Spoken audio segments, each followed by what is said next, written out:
안녕하십니까. 서귀포교회 성도 여러분, 월요일 새벽 기도회를 시작하겠습니다. 우리 먼저 이불을 박차고 일어나서 찬송가 263장 함께 찬송 드리겠습니다.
오늘 우리에게 주시는 하나님 말씀은 베드로후서 2장 1절부터 11절까지의 말씀입니다.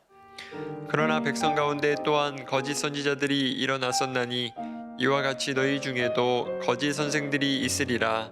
그들은 멸망하게 할 이단을 가만히 끌어들여 자기들을 사신 주를 부인하고 임박한 멸망을 스스로 취하는 자들이라. 여럿이 그들의 호색하는 것을 따르리니 이로 말미암아 진리의 도가 비방을 받을 것이요 그들이 탐심으로써 지어낸 말을 가지고 너희로 이득을 삼으니 그들의 심판은 옛적부터 지체하지 아니하며 그들의 멸망은 잠들지 아니하느니라. 하나님이 범죄한 천사들을 용서하지 아니하시고 지옥에 던져 어두운 구덩이에 두어 심판 때까지 지키게 하셨으며 옛 세상을 용서하지 아니하시고 오직 의를 전파하는 노아와 그 7 식구를 보존하시고 경건하지 아니한 자들의 세상에 홍수를 내리셨으며 소돔과 고모라 성을 멸망하기로 정하여 죄가 되게 하사 후세에 경건하지 아니할 자들에게 본을 삼으셨으며 무법한 자들의 음란한 행실로 말미암아 고통당하는 의로운 롯을 건지셨으니 이는 이 의인이 그들 중에 거하여 날마다 저 불법한 행실을 보고 들으므로 그 의로운 심령이 상함이라. 주께서 경건한 자는 시험에서 건지실 줄 아시고 불의한 자는 형벌 아래에 두어 심판날까지 지키시며 특별히 육체를 따라 더러운 정욕 가운데서 행하며 주관하는 일을 멸시하는 자들에게는 형벌할 줄 아시느니라. 이들은 당돌하고 자긍하며 떨지 않고 영광 있는 자들을 비방하거니와 더 큰 힘과 능력을 가진 천사들도 주 앞에서 그들을 거슬러 비방하는 고발을 하지 아니하느니라. 아멘. 베드로후서 2장 1절부터 11절의 말씀을 보면 교회의 문제를 지금 이야기하고 있습니다. 지금까지 베드로는 1장에서는 개인의 영성 문제, 그 개인의 영성이 결국 공동체의 영성까지 가게 되는 거죠. 그래서 우리가 어떤 영성으로 무장되어 있어야 되느냐, 성도의 특징, 성도의 덕목을 자라나는 것, 발전하는 것, 쌓아가는 것으로 이야기하고 그 생명과 경건에 대한 이야기를 했습니다. 믿음으로 시작해서 어디로 마치느냐? 사랑으로 마치는 겁니다. 사랑은 하나님의 강력한 무기이지요. 사랑은 우리 주님 예수 그리스도께서 그 십자가의 공로, 십자가의 은혜, 십자가의 구속을 통해서 모든 걸 다 보여주셨습니다. 십자가는 사랑의 완성 모습입니다. 거기까지 베드로가 얘기합니다. 그런데 문제는 이제 베드로서 2장에서 우리 오늘 읽은 본문을 보면은 교회의 문제, 그럼에도 불구하고 교회는 문제가 있다. 아이러니합니다. 하나님의 은혜 택함을 받은 부르심을 받은 자들, 거룩한 자들, 왕 같은 제사장들, 신의 성품에 참여한 자들, 그럼에도 불구하고 문제가 있다. 예수님께서 하신 말씀이 맞는 것 같습니다. 내가 의인을 부르러 온 것이 아니라 죄인을 부르러 왔다. 하나님 부르시는 그 공간 속에서 건강한 자이기보다는 약한 자, 병든 자가 더 많이 있다. 고로 여러분에게 신중하게 접근해야 될 문제입니다. 베드로도 그렇습니다. 그 교회에 성도들이 문제가 있었습니다. 아니, 성도들 가운데 문제가 있었습니다. 그 문제는 뭐냐? 베드로가 그걸 밝히기 시작합니다. 가장 중요한 것은 멸망하게 할 이단을 가만히 끌어들였다. 이런 이단이 그냥 가만히 있었습니다. 이 오늘 본문의 말씀 보면은, 그런데 교인들이 끌어들였던 거예요. 이유가 뭘까? 욕심, 정욕, 방종. 하나님이 구원받은 백성으로 그들을 이끌어내었음에도 불구하고 그들은 여전히 황금 송아지를 잊지 못했던 겁니다. 하나님 만나를 주시면도 불구하고 그 만나를 먹고 만족해야 되고, 만나를 먹고 감사해야 되고, 내가 농사짓지 않고, 내가 자라게 하지 않고, 내가 추수하게 하지 않고, 내가 만들어내지 않은 그 만나, 마치 40년의 광야 생활 가운데 꼭 필요한 영양소, 하나님이 그거를 주심으로 뜨거운 태양빛 아래서도 견디게 하고, 무수히 많은 거름, 에너지가 소비되는 그런 가운데서도 굳건히 건강하게 하고, 그래서 여러분, 그 광야 생활 가운데 자손이 번성합니다. 생각해 보십시오. 그런 상황 가운데에서 우리의 가문이 번성한다. 이건 뭔가 신비로운 은혜가 있는 겁니다. 그럼에도 불구하고 그들은 하나님을 원망합니다. 이런 상황이 교회 안에서도 고스란히 나오는 거예요. 멸망하게 할 이단을 끌어들여 두 가지로 반항하게 하고 부정하게 하죠. 첫째, 우리 주님 예수 그리스도를 부인하게 합니다. 우리 주님 예수 그리스도를 부인하는 것이 무엇입니까? 그가 주, 큐리오스, 메시아됨을, 그리스도됨을 부인하게 되고, 그 메시아됨의 부인하는 내용이 뭡니까? 부정하는 내용이 뭡니까? 이 땅에 오심, 그리스도의 고난, 십자가의 죽으심, 그리고 부활과 승천, 다시 내려옴, 이 모든 전반적인 포괄적인 것들을 다 부인하는 거예요. 두 번째, 결국 뭐하고 연결되느냐? 하나님은 심판하신다라는 종말론적 이 결론, 하나님의 심판을 부인해. 심판 없어요. 심판 없어요. 여러분 즐기십시오. 뭐가 두렵습니까? 이런 식으로 방종하게 하는 것이 교회를 미혹하게 하는 이단의 전술 이야기입니다. 걱정할 거 없습니다. 여러분, 걱정하는 게 아니에요. 우린 경외하는 삶으로, 우린 경건한 삶으로, 그 생명과 경건이 이 종말을 살아가는 이때 우리가 지켜야 될 그리스도인들의 덕목입니다. 이거를 다 부인하게 돼요. 그 이단들의 내용이 두 가지로 되는 것이죠. 그래서 이단적 가르침을 교회에 은밀하게 끌어들입니다. 교회의 머리가 누굽니까? 누구예요? 예수 그리스도예요. 근데 교회의 대표가 누굽니까? 하면서 은근히 사람 이름을 직분자 받은 자들을 쭉 거기다 내오는 거죠. 이게 다 이단적 가르침이에요. 여러분 묻습니다. 교회의 주인이 누구십니까? 우리 주님 예수 그리스도입니다. 믿습니까? 예. 두 번째 여러분. 우리 주님께서 핏값으로 우리를 사셨습니다. 그래서 우리는 하나님께 감사해야 됩니다.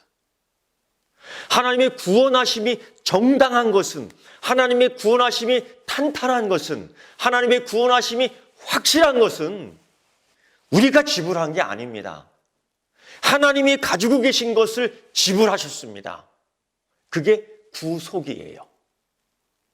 그래서 하나님의 지불하심이 확실하기 때문에 구원의 확신이 있는 겁니다. 이것이 내 주머니에서 나온 것이 아니라 하나님의 주머니에서 나오신 겁니다. 바로 우리 주님 예수 그리스도의 핏값으로 사신 것이죠. 뭘? 구원을 나에게 생명을 주신 구원, 나에게 경건을 주신 구원. 여기에 대해서 우리가 하나님께 감사해야 되는데 이단들은 감사하지 않게 하는 것이죠. 새벽교회 성도 여러분, 이렇게 한번 고백할까요? 하나님, 나를 오늘 깨워주심을 감사합니다. 하나님, 이 아침에 이 온라인을 통해서 하나님을 만날 수 있게 하시고 하나님 주신 은혜에 다시 한번 감사 찬양하게 하시니 내 입술을 축복하여 주시옵소서. 내 입술을 축복하여 주시옵소서. 세 번째, 이 베드로는 이렇게 얘기합니다. 이단들은 반드시 심판으로 멸망하게 된다. 그들은 이제껏 하나님의 종말을 부인합니다. 하나님의 심판을 부인합니다. 그런 것 없다라고 자신만만하게 방종하며 삽니다. 그러나 하나님은 이 거짓 선생들의 정체를 드러나게 합니다. 주의 재림을 부정하고 종말론적 심판을 조롱합니다. 그 대가는 다 받아요. 임박한 종말. 여러분, 하나님이 준비하는 이 심판과 종말을 부정하게 되면 어떤 행동들이 나오게 될 것 같습니까? 가장 대표적인 게 뭐냐? 방종입니다. 즉, 베드로후서 1장에서 얘기했던 신의 성품에 참여한 자, 생명과 경건을 받은 자, 그들의 특징이 무엇입니까? 방종하지 않는다, 절제한다. 우리가 이 땅에 살아가면서 그것이 얼마나 중요한 의미가 있는지 우리가 살펴볼 필요가 있죠. 그런데 하나님의 심판과 종말을 부정하는 자에게 있어서 필연적으로 나타나는 그들의 방종의 내용이 뭐냐? 오늘 2장 1절의 말씀을 보면 그들이 여러분 호색하는 것, 엉탕한 것, 음란한 것. 7절과 18절에 보면 음란한 행실, 8절에 보면 음란. 여러분, 종말론적 관심이 없는, 종말론적 관심을 가지고 있지 않는 사람들에게 나타나는 불가피한 특징이 이런 겁니다. 간혹 우리는 교회 안에서만 생활하고 또 우리 교인들까지 얘기하는 가운데에 이 세상 바깥의 일에 대해서 조금 잘 알지 못하는 이야기들을 들을 때가 있죠. 깜짝 놀랍니다. 상상을 초월하는 여러분, 호색, 음란 다 이런 것들이 종말과 심판을 부정하는 그 유물론적 사고방식에서 다 나오는 거예요. 그게 뭐냐? 인간을 하나의 물질로만 아는 겁니다. 쓰고 버리는 소모품으로만 아는 겁니다. 하나님이 창조한 하나님의 형상이 내 몸에 있는 그러한 존재가 아니라 쓰고 버리는, 그러니까 호색 방탕할 수밖에 없어요. 그리고 방종하는 이들에게 있어서 꼭 나타나는 두 번째 특징이 뭐냐? 진리의 도를 비방하게 해요. 믿지 않는 자들과 이 세상 가운데 우리 살아가면서 우리가 구별되지 않으면, 신의 성품에 참여한 자로서 그 모습을 보여주지 않으면 우리가 똑같은 취급을 받습니다. 결국 방종의 결과가 뭐냐? 그들과 똑같아지는 겁니다. 우리가 이 특징을 보여주지 않으면, 우리가 이 세상에 대하여 제사장 역할을 하지 못하면 성도의 행동이, 성도의 믿음이 이 세상 사람들과 함께 구별되며 그들을 이끌어내고 인도하지 못하면 세상은 성도들의 믿음과 진리의 삶에 대하여 진지하게 받아들이지 않습니다. 그래서 이렇게 얘기하죠. 너나 잘 믿어라. 이런 꼴을 당하고 있는 겁니다. 우리가 이런 꼴을 당할 수밖에 없습니다. 여러분, 고로 사도 베드로는 그렇게 얘기하죠. 2장 11절부터 12절의 말씀을, 베드로전서 2장 11절부터 12절의 말씀을 보면 이방인 중에서 행실을 선하게 가져야 된다. 그 이유가 여기에 있는 겁니다. 베드로는 곧이어 4절부터 11절에 이렇게 얘기합니다. 하나님의 심판은 분명히 있다. 하나님의 심판에 대한 이야기를 구약에서 세 가지로 이야기합니다. 첫째는 천사들, 하나님 심판이 있어요. 방종한 천사들, 타락한 천사들. 두 번째는 홍수 이야기, 노아의 이야기죠. 세 번째는 소돔과 고모라의 이야기, 심판의 이야기. 그 세 가지의 예를 들면서 반드시 있다. 하나님 그들을 용서하지 않았다. 용서하시는 하나님이신데 심판 때 그것을 찾았어요. 용서하지 않으셔요. 엄중하게 했다. 두 번째 보면요, 노아 홍수의 심판을 통해서 노아의 식구들만 구원합니다. 굉장히 적은 수입니다. 따지고 보면 하나님의 전체 창조한 창조물임에도 불구하고 하나님이 깨끗하게 심판하셨어요.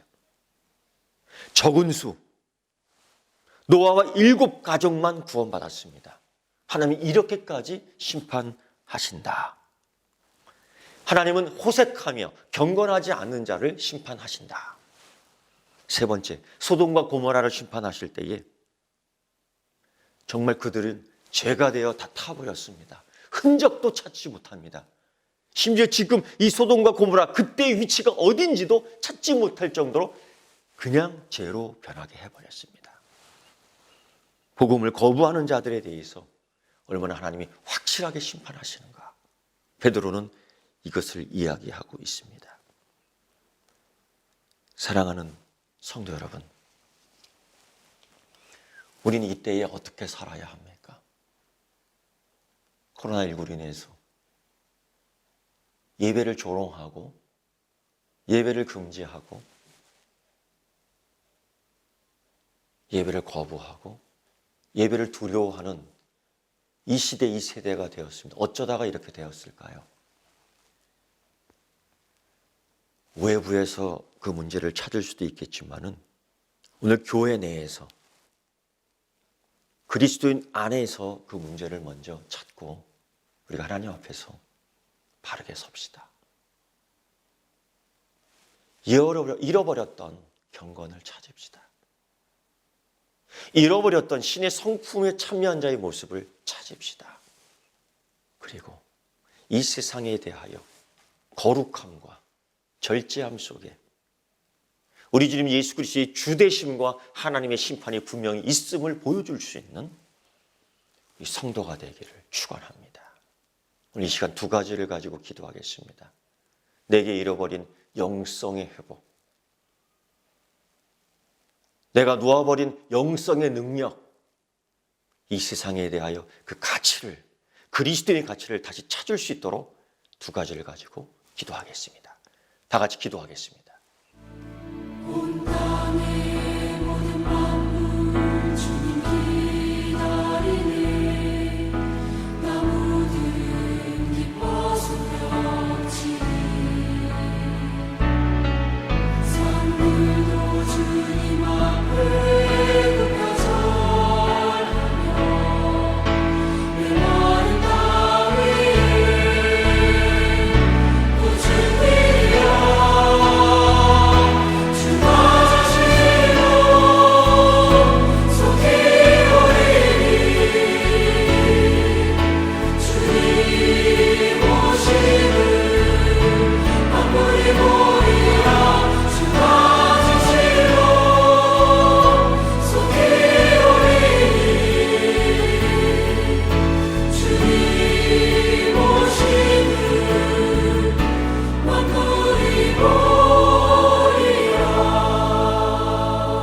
하늘에 계신 우리 아버지, 아버지의 이름을 거룩하게 하시며 아버지의 나라가 오게 하시며 아버지의 뜻이 하늘에서와 같이 땅에서도 이루어지게 하소서.